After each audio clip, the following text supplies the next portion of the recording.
Aaron Judge on draft day in 2013. Getty Images The MLB draft will be held Monday to Wednesday, and what will follow both the first round and the whole process is the assigning of grades. Forgive me if I do not take them all too seriously. Then again, I do not take much out of the same ritual with, say, the NFL draft. And that involves players who have all played in college, for multiple years, mostly against like competition on uniform fields. For the MLB draft, there will be high school and college players selected. Those in college often will be playing against somewhat like competition, but with aluminum bats in use. The high school uniformity of skill and surface are drastically different. Often scouts are weighing, say, a 17-year-old against an opponent who might be a few weeks away from graduating high school and going directly into his father's plumbing supply business. To instantly read how any team came out of this kind of forum is, at best, a wild guess supported by some evidence.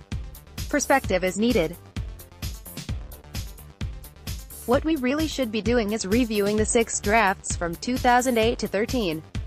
Why? Through Thursday there had been 1,080 players used in 2018.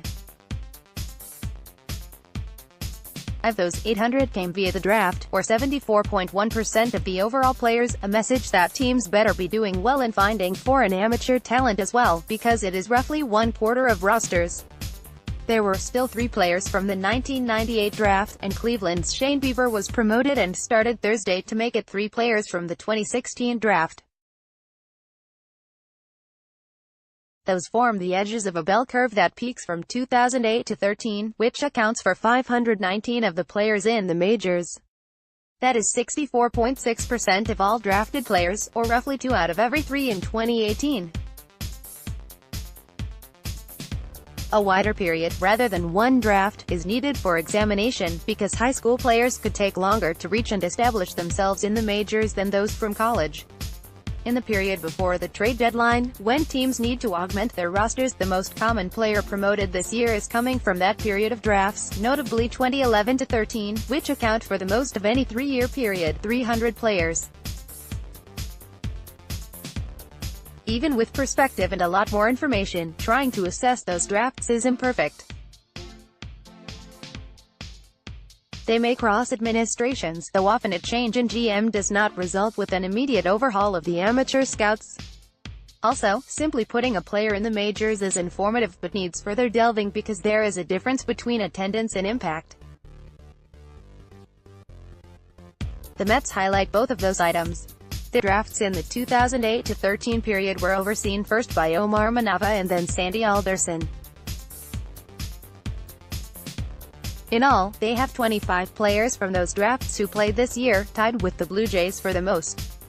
Players from the Manava era include Jake DeGrom, Matt Harvey and Steven Matz.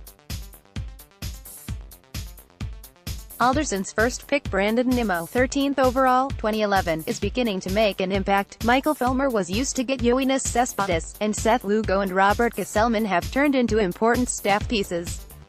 But much of this period is about attendance, which does have its importance since almost every team will end up using 40-plus players this season. No team has put more players in the majors this year from the 2012 draft than the Mets 9, the other 4 NL East teams had a combined 8. But those 9 players are Kevin Plawecki, Matt Reynolds, Matt Koch, Corey Oswalt, Tomas Nido, Paul Sewald, Chris Flexen, Tim Peterson and Matt Bowman. It does not include, at least not yet, Gavin Cecchini, taken 12th overall in 2012 and arguably the worst draft decision of Alderson's reign. The Yankees had the 3rd largest drafted group from 2008 to 13, 22, playing in the majors this year. There are mainly depth position, Tyler Austin, Ben Gommel and Rob Refsnyder, and bullpen pieces, Adam Warren, Shane Green and Tommy Kahnle, but also Greg Bird and Aaron Judge. Not having big numbers does not doom a team. The Red Sox and Indians, 12, and Dodgers and Nationals, 14, are among the teams with the fewest players in the majors from those drafts. But if that is the case, you better get some significant impact. The Red Sox snagged Mookie Betts, plus Jackie Bradley Jr. and Travis Shaw. The Indians, Francisco Lindor, Cody Allen and Jason Kipnis plus Clint Frazier, who helped them get Andrew Miller from the Yankees. The Dodgers, Corey Seager, Cody Bellinger and the emerging Ross Stripling. The Nationals have not done great without a top pick, but they turned 3 of those high selections into Steven Strasburg, Bryce Harper and Anthony Rendon. Conversely, at times the small numbers are revelatory. After a period of championship contention built around a drafted haul such as Cole Hamels, Ryan Howard, Jimmy Rollins and Chase Utley, the Phillies have fallen in recent years, and having a major league low 10 players this year from the 2008 to 13 drafts is a reason. The best was Ken Giles. The Tigers also have followed serial contention with a slide and have just 13 drafted players in the majors from that period, the best of whom is Nick Castellanos and the second best might be Chad Green. The Rays, 5 of the top 71, and Royals, 5 of the top 58, have the most picks Monday on day 1 of this draft. They are among the teams that have gotten the least production to date from those 2008 to 13 drafts. Tampa Bay took Tim Beckham with the number 1 overall pick in the 2008 process rather than Florida State's Buster Posey. The Rays' best player from this span is Kevin Kiermaier, 31st round, 2010, and the rising Blake Snell, 52nd overall pick in 2011.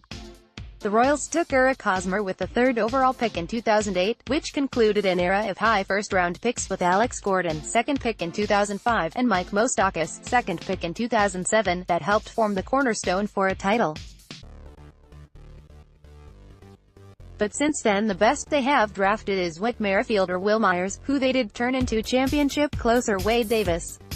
Will the Rays and Royals seize this moment to significantly stock their system? I will let you know in 5 years.